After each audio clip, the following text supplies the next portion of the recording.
Mesdames et messieurs, bonjour, ravi de vous retrouver pour cette nouvelle édition de votre programme semi-hebdomadaire Autour du monde, spécial Afrique. On va s'intéresser tout de suite à l'actualité régionale avec ce premier commentaire qui parle d'une actualité très récente et actuelle même.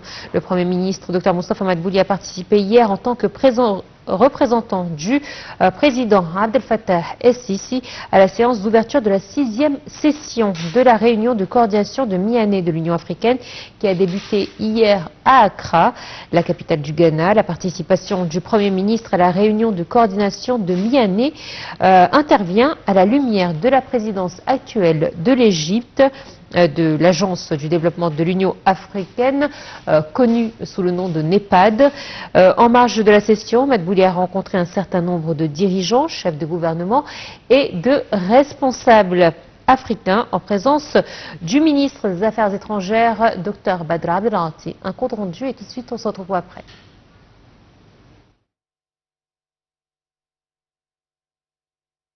Le Premier ministre Moustapha Madbouli a affirmé ce dimanche le soutien continu de l'Égypte à une intégration économique plus profonde et à un développement accéléré à travers l'Afrique.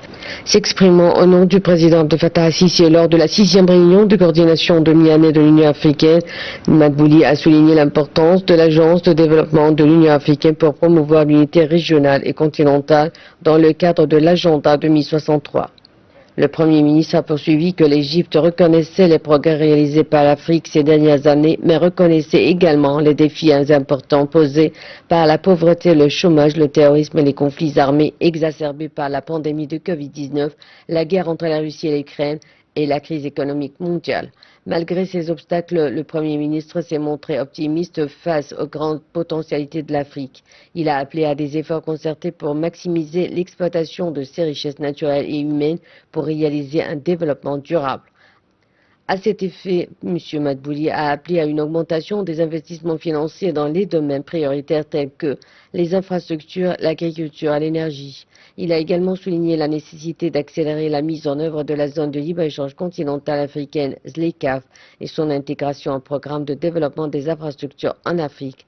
Madbouli a évoqué la responsabilité des pays africains de développer des partenariats avec la communauté internationale pour garantir que ces partenariats servent les priorités de développement du continent et les intérêts de ses peuples. Il a exhorté les principales puissances économiques à respecter leurs engagements financiers et à trouver des moyens innovants pour mettre en œuvre les projets continentaux prioritaires qui permettront de réaliser l'intégration continentale et régionale tels que le corridor stratégique, le Caire, le Cap et le projet de barrage d'Inga. Le Premier ministre égyptien s'est rendu à Accra, au Ghana, pour participer à la 6e réunion mi-année de coordination de l'Union africaine, des communautés économiques régionales, des mécanismes régionaux et des États membres de l'Union africaine. Madbouli représente le président Abdel Fattah el-Sisi, l'Égypte étant le président en exercice de l'Agence du nouveau partenariat pour le développement de l'Afrique.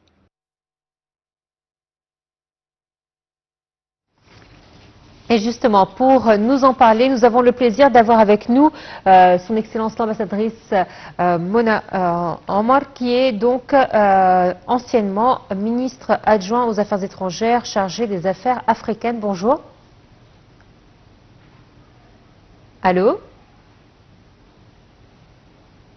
Madame l'ambassadrice, est-ce que vous m'entendez?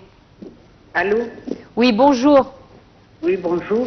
Alors hier justement, on parlait ensemble dans notre programme de cette réunion qui se tient au Ghana. On a parlé de différents points concernant justement l'approche de l'Égypte ou l'activité de l'Égypte dans le continent africain. Là, depuis hier, nous avons une actualité.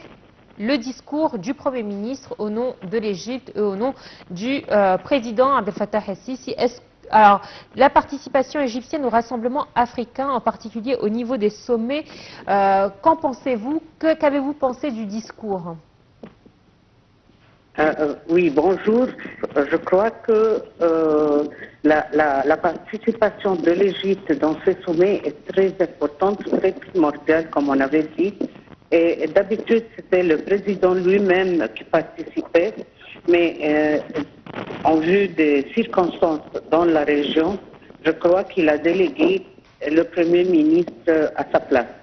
Le discours du Premier ministre, c'était une révélation concrète de la volonté égyptienne continuelle de participer au développement du continent africain dans tous les domaines. Et je crois qu'il a donné les détails en ce regard. Ce que je veux dire, c'est que notre présidence maintenant au Népal ce n'est pas la première présidence de l'Égypte au Népal.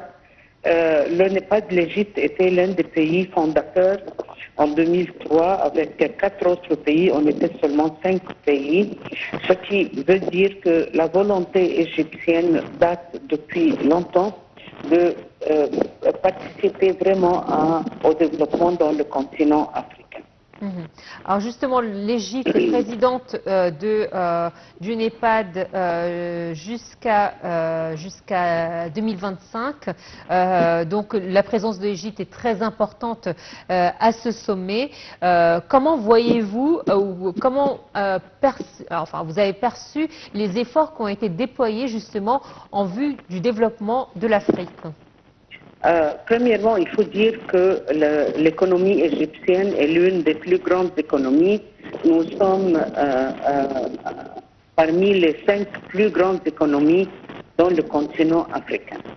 Aussi, notre coopération avec l'Afrique date depuis déjà longtemps, depuis l'indépendance de ces pays, et on a beaucoup participé en envoyant des experts égyptiens dans tous les domaines.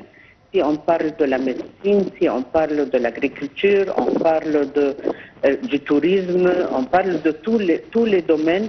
Il y a eu des experts égyptiens qui, par exemple, on a envoyé à peu près 1000 experts égyptiens dans tous les pays africains.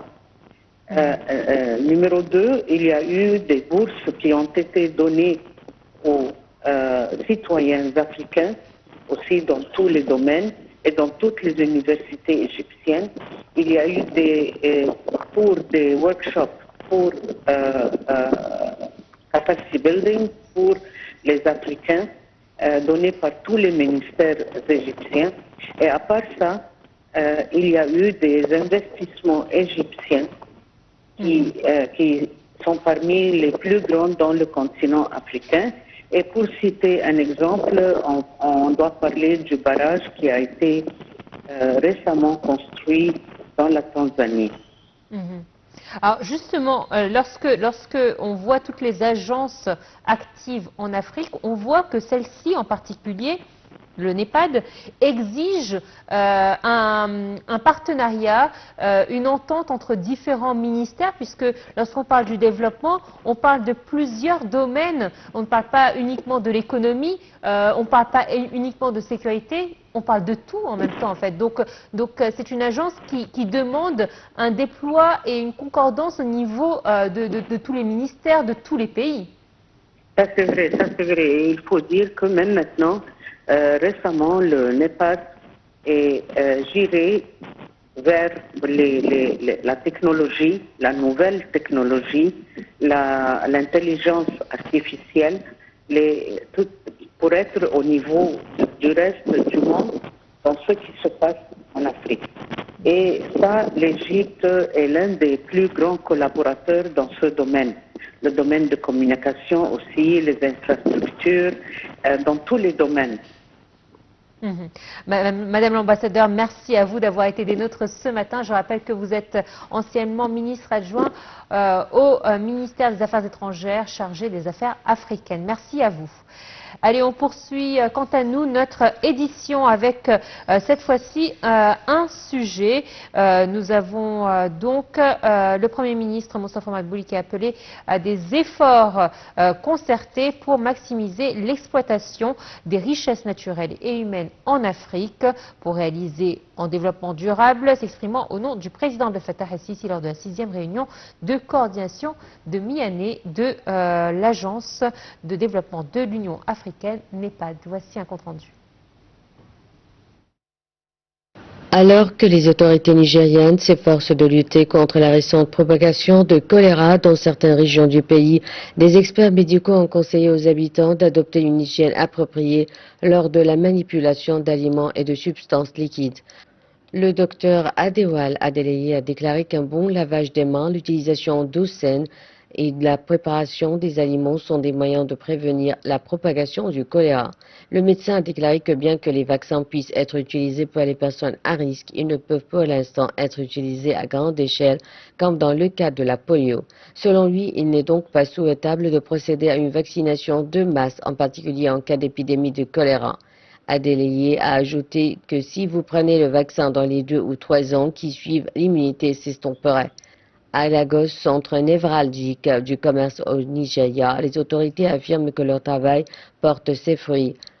Le professeur Akin Abayomi, commissaire à la santé de l'État de Lagos, a conseillé aux habitants de poursuivre leurs activités normales. Il a exhorté les habitants à soutenir les efforts du gouvernement en adhérant aux pratiques d'hygiène, notamment en buvant de l'eau potable, en cuisinant soigneusement les aliments, en maintenant une hygiène personnelle et en se lavant les mains régulièrement, entre autres mesures. Les autorités nigériennes ont rassuré les citoyens que la situation était bien maîtrisée et que le gouvernement faisait tout ce qui est en son pouvoir pour que cela ne devienne pas un problème. Dr Jide Idaïs, qui dirige le Centre nigérian de contrôle et de prévention de maladies, déclare que le gouvernement nigérian s'efforce de faire en sorte que le choléra n'ait pas d'impact sur la santé des citoyens. Il a déclaré que depuis le mois de juin 2024, lorsqu'ils avaient alerté le public, le gouvernement fédéral du Nigeria, par l'intermédiaire du Centre nigérian de contrôle des maladies, avait réagi activement à l'épidémie de choléra qui a eu un impact significatif sur la santé et le bien-être de leur pays. Selon le Centre nigérian de contrôle et de prévention des maladies, le pays a enregistré au 15 juillet plus de 3600 cas suspects de choléra et 103 décès, soit un taux de létalité de 2,8%. Le choléra est une maladie diarrhéique aiguë causée par la bactérie Vibrio cholerae. Il s'agit d'une maladie potentiellement mortelle, essentiellement transmise par l'eau. Vous avez compris, il y a eu confusion au niveau des lancements. Il s'agissait donc de la lutte contre le choléra au Nigeria. À présent, on va parler d'un autre sujet. On part au nord du Togo. Les luttes traditionnelles Evala constituent un événement spectaculaire et attractif chaque année dans la région de Kara. Je ne vous en dis pas plus, laissons Shams Senami nous faire découvrir cet événement. Cette cérémonie traditionnelle attire l'attention de tous au mois de juillet. Il s'agit d'un rite de passage à l'âge adulte pour les jeunes garçons du peuple kabyle. C'est une occasion pour les jeunes de prouver qu'ils sont prêts à affronter les défis de la vie adulte. Comme le souligne un participant, c'est pour montrer que, effectivement, le jeune a atteint l'âge de se marier, de défendre sa famille, sa communauté. Pendant une semaine, les jeunes hommes s'affrontent dans tous les cantons de Kara, la ville située à 430 km au nord de Lomé. Les villages s'animent au rythme de tambours, castagnettes et des chants traditionnels. Toute la communauté se rassemble pour encourager les combattants. Les Evala, c'est toujours un grand spectacle chaque année. Le monde est au rendez-vous. Il y a de la foule, l'ambiance est là. Vous pouvez le constater. Les gens sont arrivés de partout, se réjouit un autre lutteur. Dans l'arène, chaque affrontement est bien plus qu'un simple duel. C'est un test de force, de stratégie et de courage. Chaque victoire est un honneur et chaque défaite enseigne une précieuse leçon de vie. Mais les Evala ne se résument pas au combat. Les jeunes appelés Evalo suivent un entraînement rigoureux bien avant les affrontements. Ils apprennent les techniques de lutte, développent leur endurance, renforcent leur discipline et cultivent leur résistance. Les anciens jouent également un rôle essentiel. Ils partagent leur expérience avec la nouvelle génération, permettant aux jeunes de se connecter avec leurs racines et de perpétuer les traditions ancestrales. Le chien est un élément central et essentiel dans les cérémonies des Evala au Togo. C'est une exigence pour accomplir les rites d'initiation. Les initiés adoptent ainsi les caractéristiques de l'animal, résistance, ténacité, force et intelligence.